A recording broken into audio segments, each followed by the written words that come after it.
Yes, it is You know, making a sense and which will help me to expand it further. One thing that, yes, I would say discernment on or discrimination, as our masters use, is very important. So, constant discernment is very important. Now, just for the sake of understanding, first is there is only one God, I think, yes, Shiva, which is uncreated. We don't find the parents of Shiva. So, why? Because God is uncreated. What is uncreated has to be a knower. Look at it, the way you have to follow a trail of reasoning. Oh, mhm. and whatever is created must take birth and die. Clay pot takes the birth and then it dies. But what remains, that is the soil or the mud or the clay, which is still uncreated. You break the clay pot, it crashed into, it becomes little particles. All the particles are still under creation because you have broken. Now crush it into the powder and still the clay. What is uncreated cannot be destroyed. One thing. It will help you in meditation. Second thing, that we have already understood the physical body, the subtle body, and the causal body. So when we say the causal body means it is the cause of the subtle, means the mind, memory, intellect, and the ego, and also the cause of the physical. Very good. At that level of the causal level, we are ignorant. We don't know. Causal means the ignorance. But there comes the Shiva who is fully wise, who fully full of knowledge. So all the causal body together,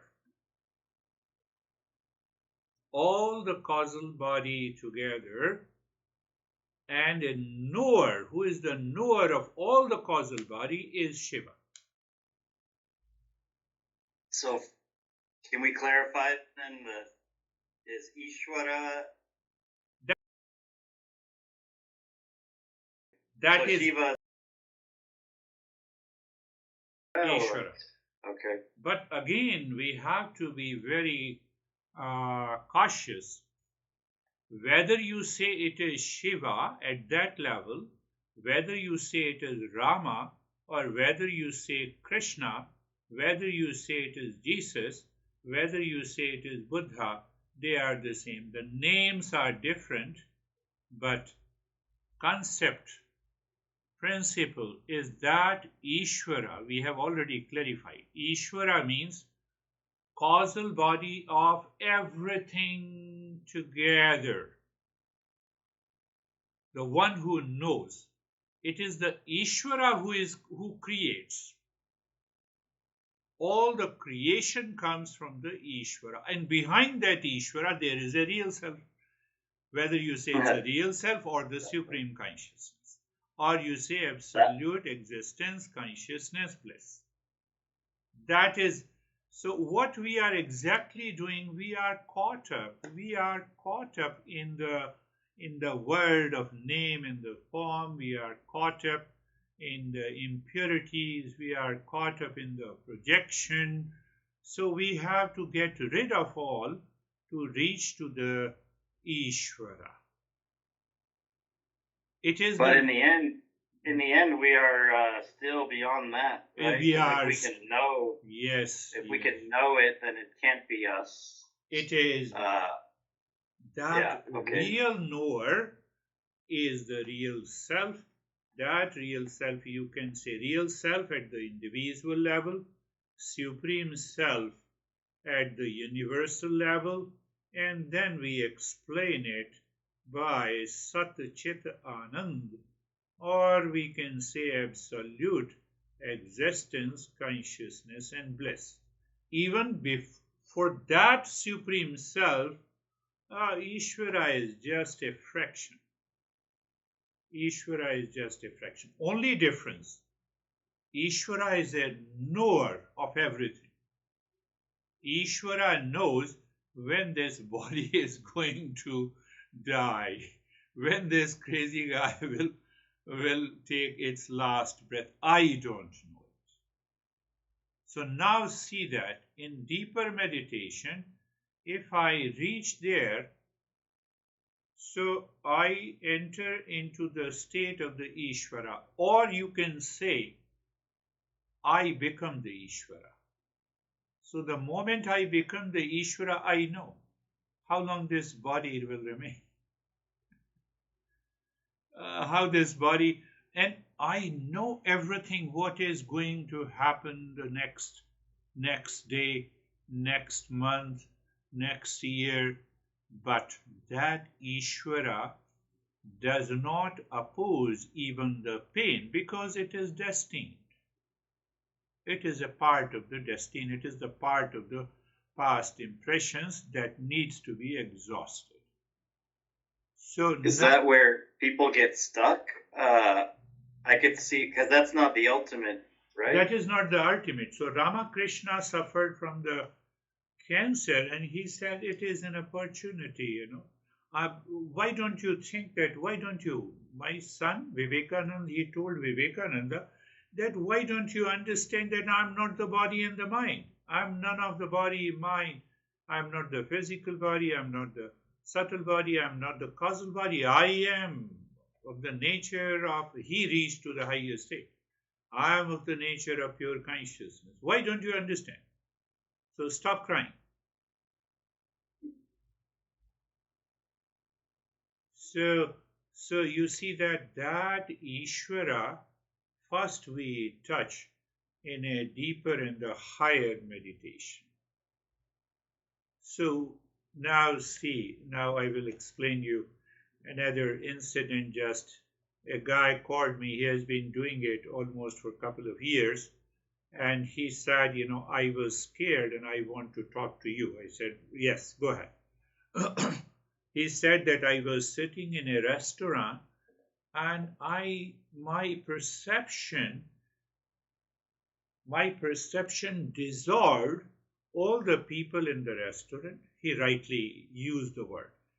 So that is a rise in consciousness. And then he said that I could see there is only one infinite space. I could see all around. I was eating. There was no problem. I was eating. So as if it was purely done by some force. And I could only see that there is only one space. And I lost even as if the consciousness of the body. But at the same time, I was eating. Everything was clear. There was no issue. So what is this? Obviously, this is a higher level of, there is a rise in consciousness. Or delusion, right? Or delusion, yes. So he asked me, is it a delusion? I said, no. So I asked him that, were you in total peace, calm, happiness, joy, and under your conscious control? Yes. Even I was driving. So I could see everything. But at the same time, in the background, I see that infinite space. Did he not say that he was scared? That's no. Why he reached out? Yeah, he said, what is this? Is this right or wrong? That was his question. He was not scared. If this is wrong, then I should be taking some measure. I said, no, live into that state. Because you are performing all your activities, you drove your car from restaurant to your home, you were sitting there, and then you explain to me, and still you are experiencing that state, you are in that joy, but only I was asking you that body dissolved, and still the body is doing all the activities. I'm still talking to you and I'm still feeling that. Yes, yes, that is definitely a rise in consciousness. And I said, the more, don't try to achieve the same state again and again. Leave it. As long as it remains, let it be. And if it goes away, let it go. So that will help you to absorb deeply into the meditation. One more thing that I want to talk to you, Shiva. So what happens? You are doing Om Namah Shivaya. So Om Namah Shivaya with image, yes, keep on doing it. That is one way. Then Om Namah Shivaya, you become, that is a consciousness. That is a consciousness, Ishvara. There, Shiva does not have any shape and name. It is only in the beginning, at the physical level, at the subtler level. Now the third level, that Shiva consciousness is there, but it is without name in the form. If it has to be with name in the form, it cannot embrace the causal bodies of every being on this planet or in the cosmos. No, it cannot. Just think that it is a big circle and I'm just a fractional, a dust particle. Like this. That is the Ishvara on which I am just a particle. So that particle lives in ignorance. I don't know anything about myself. I don't know anything about myself. Only the biggest difference that Ishvara is the knower of all the activities, all the creation, manifestations, or at the material level we can say, yes, a lifespan you can say. For Ishvara, there is an insect, I forgot the name, whose lifespan is only 2 hours. Takes birth, grows, becomes adult, mates, becomes old, and dies. That is the 2-hour lifespan. Now it looks very strange to me as a human being. Very good. Dog has a lifespan of 15 and 20 years, right? Humans have a lifespan of 80 and 100 years. Then we talk of gods and goddesses, they live for thousands of years. But we don't think, even if one lives for thousands of years, they die. So whether you die, your lifespan, from your perspective, 2 hours, my goodness. In 2 hours he does. Okay. Now, from the Ishvara, the creative power of the Ishvara is known as the Brahma. I don't know exactly the number of years, but one day of the Brahma is equal to 100,000 human years. Now compare. Is that a yuga? A yuga is Yuga, what? yes, yuga. Yuga, now you see that, 100,000 human years is one day of Brahma. So the way we are surprised with the 2-hour lifespan of an insect, Brahma is also surprised. Look at this guy, he says that I will live for 100 years.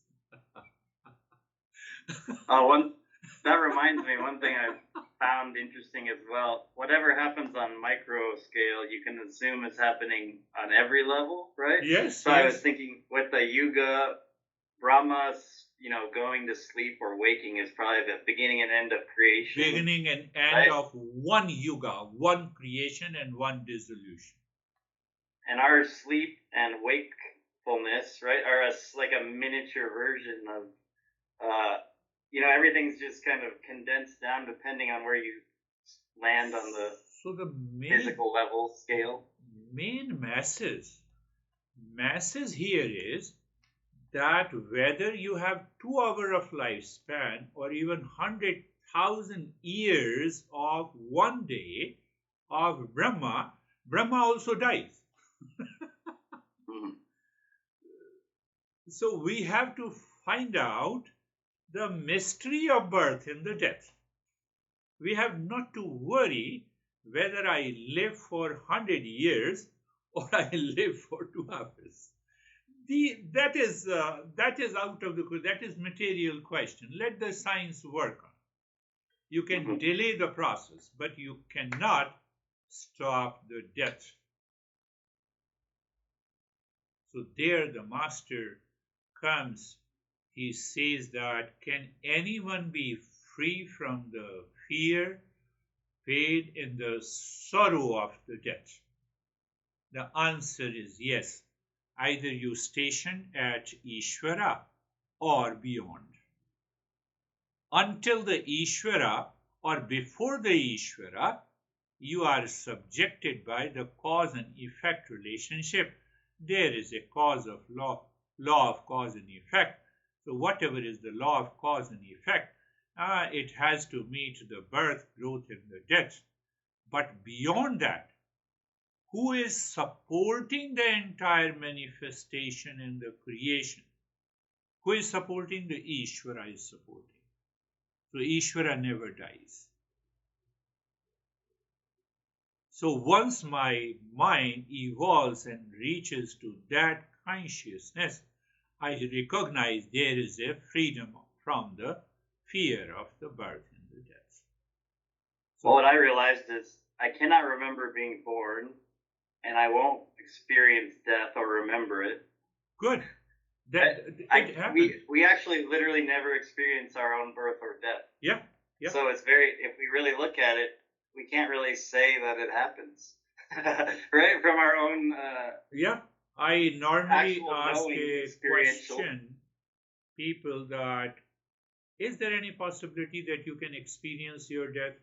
No, there is no possibility. Then why you worry? Exactly. It solves it very easily. Yeah. So there is no worries. So what is the basic principle? Now we understand the principle. So this entire story, Yuga and Shiva and Brahma, all have been explained with reference to what is created depends on uncreated. And that uncreated is what we are searching. That is our real self.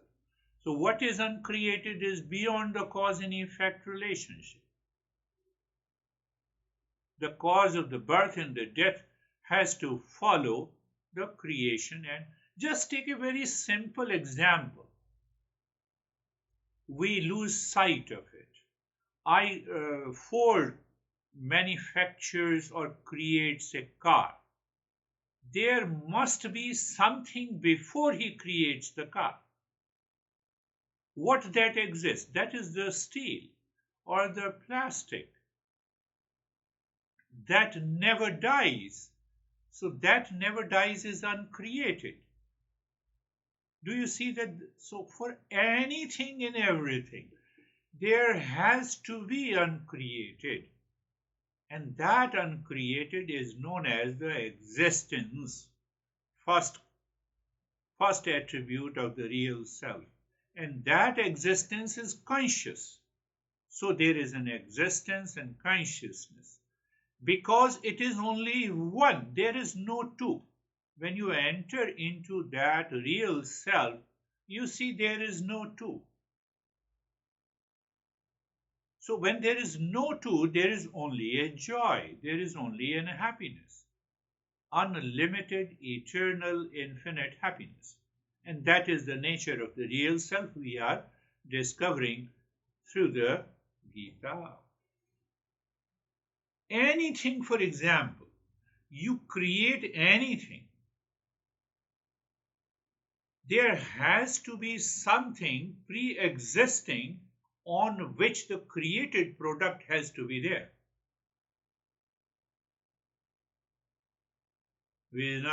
You heard my son parents say, sometimes they brag too much, I have taken care of you. Really? If there is no space, how can you give birth?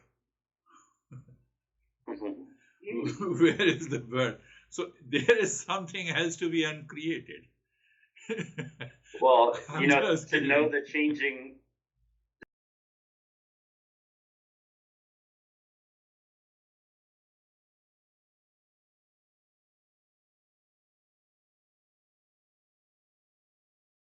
See what is principle, because not many people understand, they don't reach to that level of understanding, so we use the different metaphors is basically a principle, so we have to bring it down at the mental or intellectual level to make people understand.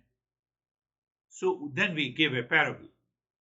So parable creates a concept, it gives you an idea, and from the concept we give an examples in order to make seekers understand. So principle is one. Now you see that what is uncreated has to be a knower, and what is created has to be the known. It is seen. And now the seeing cannot find out who is the seer. Only the knower knows. And so then who is the knower? Then who is the knower? And from there the journey of Eastern wisdom begins. So we have Shankaracharya gave 7 questions, beautiful questions. Who am I? What is the world? What is God? So these 3 questions are clubbed together in the 4 noble truth of Buddha. The first noble truth of the Buddha, the world is suffering. You see, both align together. But how can you say, what do you mean? He says the world is suffering.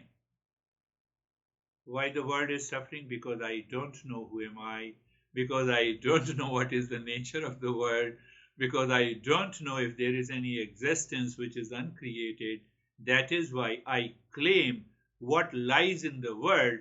I project that it will not come to an end. I married to my honey. I love my honey, so honey will never come to an end. But then I have a fears. Many honeys have gone. Oh, so you see, that is how the Buddha explains the world is suffering. But we took another approach. We say, put up the 3 questions. Who am I? If you know who am I, suffering, then you will know that cause of the suffering is ignorance, impurity, projection. What is the nature of the world? When I understand the very nature of the world, then I need not to worry. I need not to worry. So after, say for example, after realizing real self, consciousness goes to the body, and now I become with a person of name and the form, and that is asking the question that, will I die? But you are not the body, how can you die? You are not the body, how can you die? You have a realization that. And then you understand the basic principle of creation, cause and effect relationship. Whosoever takes birth has to die. Has to die. So there comes the time, principle of the time. Subjective nature is the time, objective nature is the form. But from where to know I exist is proof that I was there before birth. Yeah, right? Yeah. I always existed before the birth. Always existed. Otherwise, I wouldn't know that I exist now. I exist. or yeah. So our topic is definitely the meditation. Now you see what happens. I'm giving you another understanding. So how the created, how the children knows or can see if they are born from this spirit. Because there has to be something uncreated, the very existence before the creation of the body, mind, intellect has taken place. So I have no chance to validate you are my parents or not. Okay, why I said this? So there is an objection coming from the higher level of a seeker. You are asking me to meditate, to be comfortable, to be carefree. You are regulating the body, you are regulating the diet, you are regulating the breath, you are using the mantra. All are in the field of creation, created. How this creation can help me to reach to that uncreated?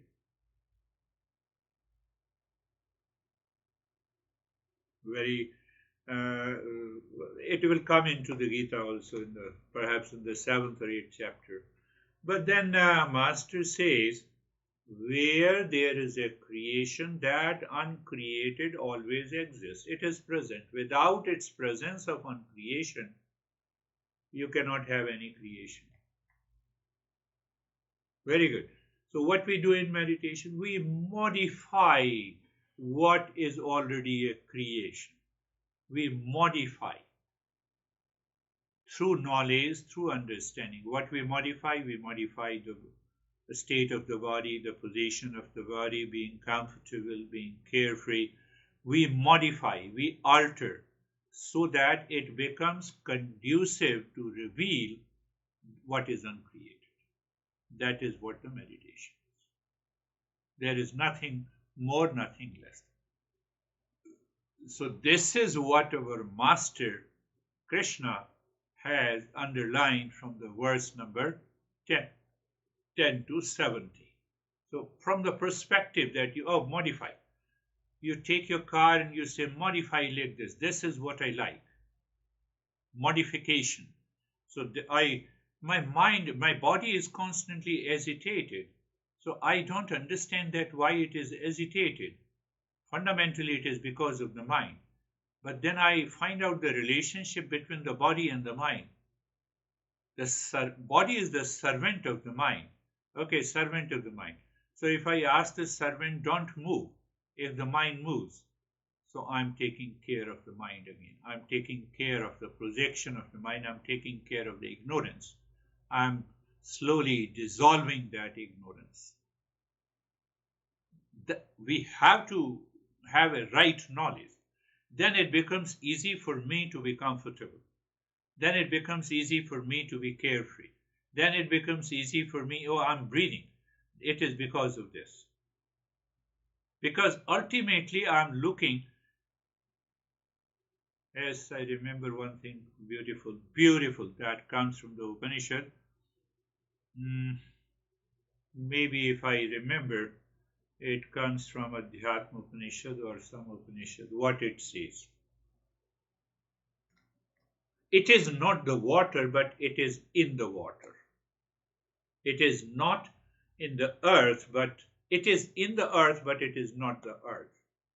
What it is pointing out, that it is not what is created, but it is what is uncreated in that. So it is in the body, but not the body. It is in the breath, not the breath.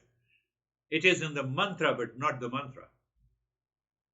It is in the intellect, but not the intellect. It is in the ego, but not the ego.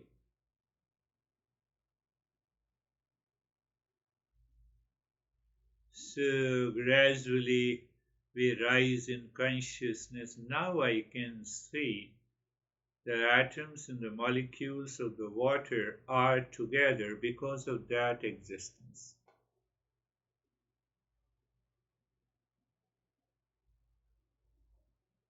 One dies, we say body has come.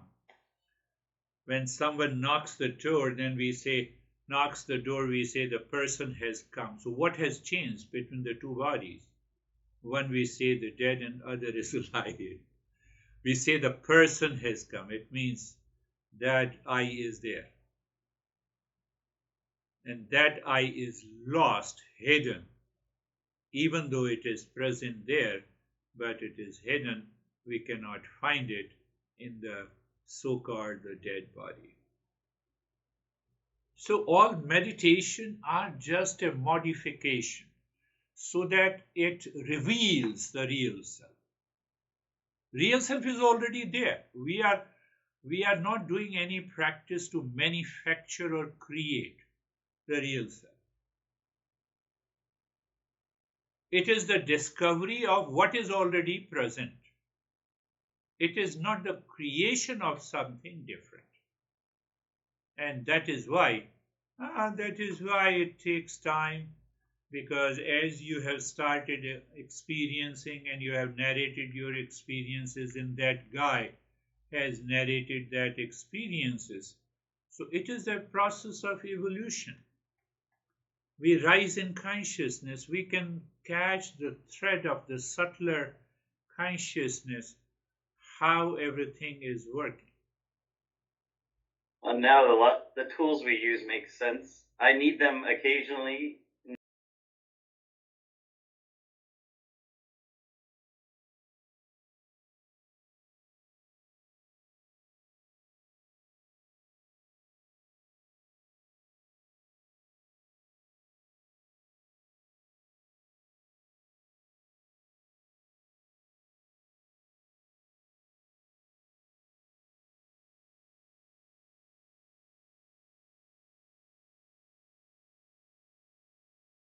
Thought better to give you those practices. So Yeah, you no, see the 7 questions. We'll come back to that. So who am I? What is the world? What is the existence? 3 questions. Now what is bondage? What is suffering? What is freedom or awakening? What is merit? What is demerit in my life? So you see all these 7 questions. If we find the real answer to all these questions, and I'm settled into that, already awakening is there. Awakening is there. Who am I? Yes. Yes, who am I? I know it. What is the world? World is the manifestation of the same consciousness. What is the existence? Oh, that real self, when I say at the individual level, is the same of the supreme self or the God at the universal level. Finished. So where is the bondage? Because I think, I know, I experience that I am the body is ignorance. I am the mind that is ignorance. And that creates a bondage. Because the moment I am the body, then you are also the body, then you are different from me, then you have certain liking and disliking. So my mind goes down into the unconsciousness. From the foolishness, I start examining how we two are different. And the more we start thinking of the difference, we lose this power of discrimination. We lose the power of dispassion. So the master says, fourfold practices: discernment, dispassion, six treasures. And then once you follow all the 3, then you have an intense desire for awakening, intense desire to know the real self. No, I have the intense desire to know the real self. No, your mind will move here and there because of ignorance. It is not possible. 100% clear. Our masters are 100% clear. I'll tell you just now so that you will understand a little deeper. Why? So understand. Now see the understanding. This master has already explained in future chapters. First is the nature. I discussed that nature programs animals. They are programmed. Sex, mating, sleep, food. They know what kind of food they have to eat, they have to digest. So we are also programmed by the nature plus the past impression. So there I get a preference. I will eat this or I will not eat this. I will live my life like this. But still it is under the unconscious process. Because what because? What is because? So simple. So simple. Because of the direct influence of the past impression and the nature's programming, we try to avoid pain and try to collect lot of pleasure. That is what the modern life is. There is nothing more than nothing less than that. And we keep on trying until the death and we do not achieve anything. One example I was giving to in the morning, I said, okay, you have how many? $1 billion. Very good. That's really good. You have $1 billion, very good. So why don't you create 10 feet of thickness of steel walls all around you? But why you are saying it? So that you can save yourself from death. You cannot save yourself. So as long as you identify with the body and the mind, even 10-foot thickness of the steel wall cannot save you from the death. So why not transcend the death? Why you keep identifying with the body and the mind? We say simple. Now looking into that, nature's programming, it's a lower level of consciousness. Nature's plus past impression. It is still a lower level of consciousness where I live my impulsive, habitual, attached life. The moment I am living the attached life with the strong likes and dislikes, the world will rebound. Where there is a profit, there have to be a loss. Where there is a pain, there has to be a pleasure. Where there is a like, there has to be a dislike. So I'm entangled into the whirlpool of the dualities. This is what dualities is ignorance. I have to get rid of this ignorance. The main cause is ignorance. Now, so simple. You are sitting at your home, you look at the wall. So your mind is not influenced by the wall, not dictated by the wall. Very good. Can you remain in that state of not being influenced or dictated by any event of the world outside? Situation, relations, people, anything. Mind is pure.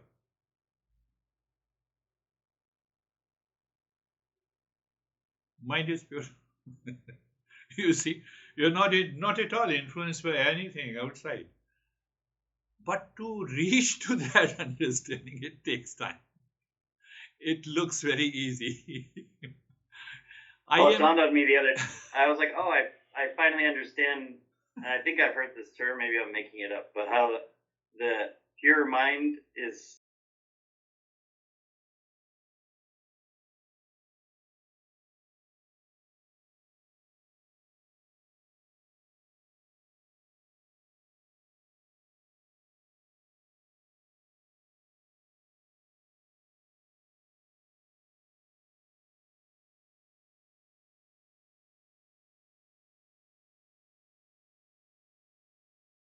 Why the master gives this metaphor. I look into the mirror. I don't look at the mirror. I look at the wall, I look at the computer, I look at everything, the lamp, but I don't look into it. I don't look into it.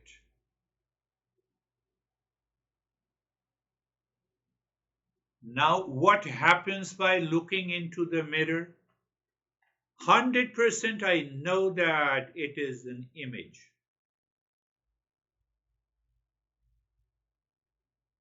Even if I brush the teeth, so I brush the teeth, I don't brush the teeth of an image. So that consciousness, if it is available to me all the time, all the time, all the time.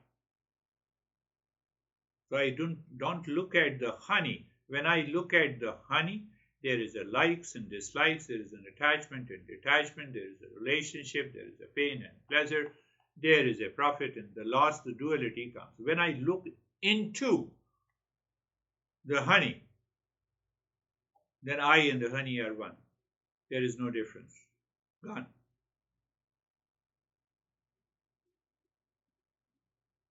But why it does not happen? So I think, did it? Yeah, perhaps we did it. Yeah. No. So Krishna says there are 4 types of seekers. One is totally distressed. One is attracted to the Eastern wisdom or the spirituality to find the solution of one's pain and affliction in relationship or money matters, etc., etc. They are distressed. You can say they are strugglers. Second type of the seeker is you can say the explorer. They want to explore. One, you are committed to explore, you become a seeker. Third category, they are doing very well in their material world. They have a lot of money, they have everything, like in America, but they want to enter into the spirituality to have more possessions, more money. This is the third type of the seeker Krishna explains. And the fourth is they are full of knowledge. They have a clear understanding of the Ishvara, the real self. They also, all 4 types of the people live their life. But their perception, their level of pain and the misery is totally different. The seeker who finds, oh, where is the problem? There is no problem. There is no problem. For the knower who already knows it, who says that the past impression needs to be exhausted, that is why today I have a pain, today I have a problem. It comes from the past impression, and the past impression is challenging me to evolve to the next level. Get rid of it. Finished. Now, it's a very easy to explain and understand. So we have understood the 4 types of seeker. I have a wonderful student who is a great cybersecurity expert, lives in Ukraine.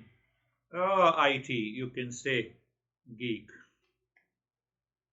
So by a rough calculation, these 4 types of seekers, we have more than 64 permutation and combination.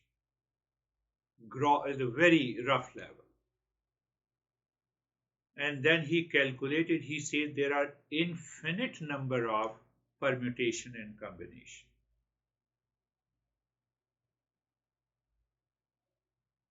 So I said you are right basically, but why you are right? There are infinite number of permutation and combination.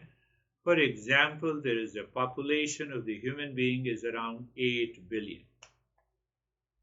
And every human being is treading the path only for one goal, that is happiness.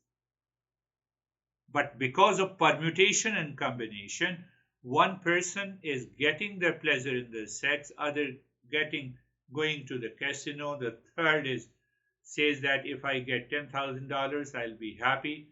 Fourth says that if I marry this, then I'll be happy. You see, millions and billions of permutation and combinations. So as a teacher of the Eastern wisdom, we never get frustrated with anyone. You all are the seekers on the path. We all are seekers on the path. So some people get highly excited. Oh, if that is so, I will do it. And then they get frustrated. Another permutation and combination. That's kind of like looking at it through the gunas, right? Looking at that is why we have the gunas and uh, we have the past impression. Now there is a big caveat. That should be the main message of today's lesson. We use the word prarabdha. You might have heard prarabdha, all the past impressions and the vasanas. So there are two ways of living. One way of living, my past impression pushes me. You said that I'm crazy, then I react, and after that you react. So the past impressions are playing its role, and then I go back home, I repent on it, and I say sorry. So I earn merit and demerits, I create unfavorable circumstances every day in my life. That is the way of the modern people live their life every day, every week, every month. Okay. Now I'm referring the first book of yoga. It is known as Yoga Vasishtha. Yoga Vasishtha, where the Rama, the reincarnation of the god, is the student and Vasishtha is the teacher. So from today, you have to reach to that level. You have to start thinking in that level. What is that? What is prarabdha? So the Vasishtha teaches to the Rama what has to happen. It will definitely happen. Nobody can prevent it. So prarabdha, you can say that is destiny. What you are desiring, if it is not in the prarabdha, it will never come to you. Do whatever you want to do. So what is the teaching? Wake up every day in the morning. Thank you, God. It is the prarabdha who has kept me alive. What is my duty? Let me do it in the best possible manner. Finished. Your mind is totally empty from the day you accept the prarabdha. What has to happen will definitely happen. And what not has to happen will never happen.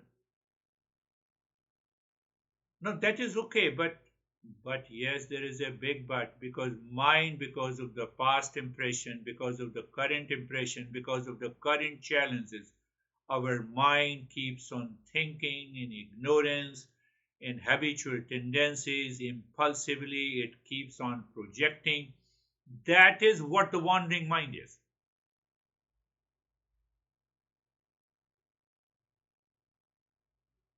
You go to a business and you go to a customer, your idea, what has to happen will definitely happen. Let me do my best. Now, see, you don't have any fear. You don't feel, you don't repent what you have told to the customer, or you don't pat your shoulder because you got the contract. Why? Because what has to happen will happen. And that is what happened to me. That is what happened to me. I told you this woman in Scottsdale. She did a lot of sessions, then she forgot, then she stopped contacting, and there were almost $1,200. After a year, she texted me, see that, do I owe something? I said, yes, you owe $1,200, but even if you pay me 50%, I'll be okay. The next text was that she has already transferred the money. What has to happen? What is mine, you cannot take it. Do I have 100% belief in this? With that belief in the faith, let me live in the world. From today, your mind is free from all the issues. So you see how the masters uses the different tools to help us reach to the highest level. Otherwise, what you are going to say, modern man, impulsive desire. I have an impulsive desire. I'm making an effort. I say that I have a lot of stress on the job. Why you go to the job then? No, but I have to go. There is no other option. Oh, so we'll continue to have stress. Yes. So why you are learning meditation from me when you have already accepted that? When you have already accepted that. Why don't you take the job as, oh, just it's a work. Let me work. Not free from attachment and detachment. Free from the results. So it becomes the finest form of karma yoga when you attach the prarabdha and you say, oh, prarabdha. Today I became angry, so you, in the evening, you contemplate and reflect. I was not aware, obviously, the past impression has taken over me, and I forgot the prarabdha principle. No worry, you have done it, so tomorrow you should remember. Forget, no repentance, no repetition. So you drop the unfavorable condition which is yet to come because of your impulsive nature of working. The next day you are free. That is what the prarabdha means.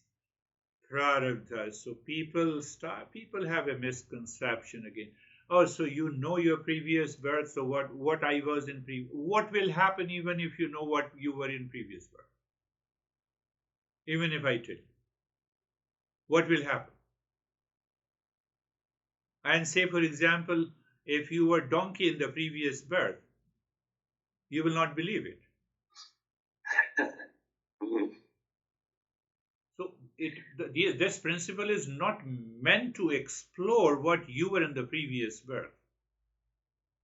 Most of us can't handle this birth, right? Yeah, we don't need to know more. We need not to know. Complaining about our childhood, imagine you could remember every childhood. That would be a bigger mess than we are today. Yep. So look at these 4 types of the seekers. By applying the prarabdha, your mind starts moving and becoming a great seeker, a higher level of a seeker. What is in my fate? It has to be there. I will. No issue, no problem. No, I have a pain. It's okay. Let me take care of the pain. It is destined.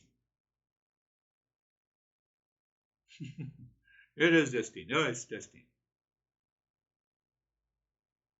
I told you that in 1993, my director was opposing me because I had a chance to become, and then he manipulated, and he said, Mr. Jha, why don't you go to a diplomatic job in Indian embassy in Jakarta?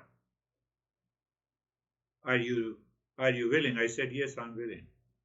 I said, I got an opportunity. This is a good opportunity. You get a free house. You get almost $2,000 per month for the school fees of your kids. You get a maid allowance. You have to throw the parties to the Indian ambassadors and diplomats for which you get the money, and still you are able to save the money. Let me live my diplomatic life. I spent 4 years there. But my friends told me, no, he is sending you because you cannot become. I said, who cares? I should become director or not. Who cares? I enjoyed life. In the same way, I was thrown by the same destiny, same prarabdha in the United States. So in the first few months, obviously everyone struggles. So it's a part of the journey. It's part of your evolution. So now compress these 2 events in your life that is happening every day. find out something fortunate happening. Pick up that. Oh, it is because of the destiny. Give responsibility to the destiny and move ahead. Oh, you have a lot of struggle to do. Oh, let me do it. I need not to worry that it is destined. So if I do it, I will get out of it. And then you are happy. You are happy before doing the action, during the action, and after the action. Why? Because it is destined. So I'm doing it. It is destined, so I'm doing it. So this principle is to be applied to help the mind to rise in consciousness, to get rid of all the impurities just once and for all. Other processes are a gradual process, step by step. You understand the impurities, you understand the anger, you understand your hesitation, you understand your fear of what is fear of death. Yes, Krishna also explains that. Or we have already understood that there are 6 enemies.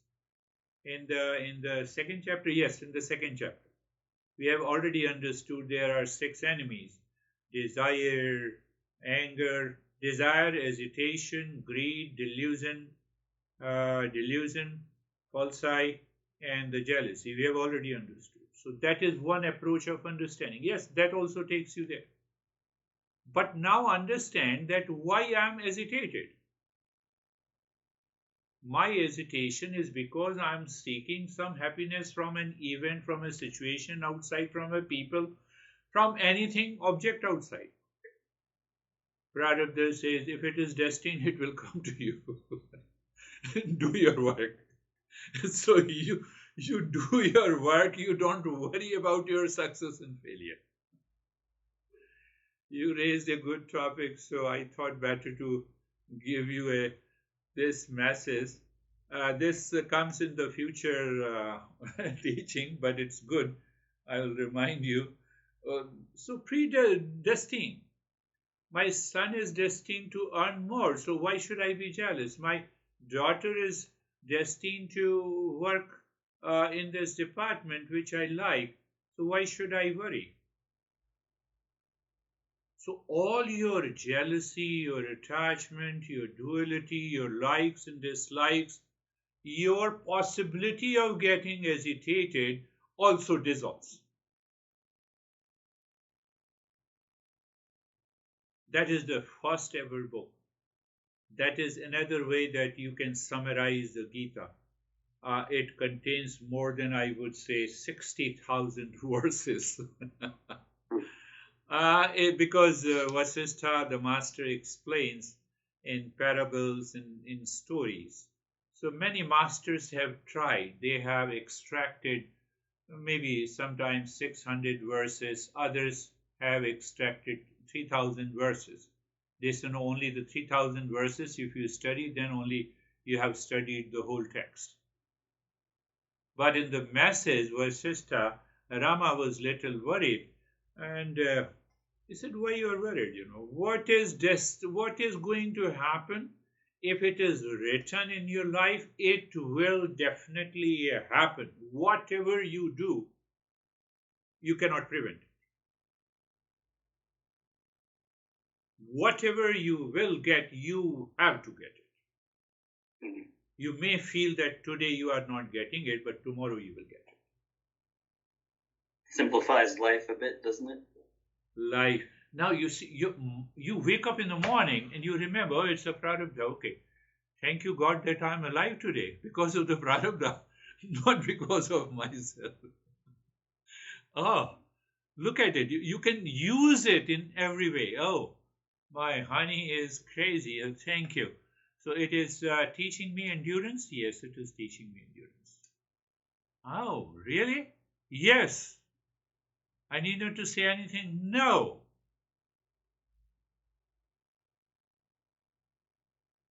In these 65 years, I think I have changed maybe 10 to 12 houses, living in different countries.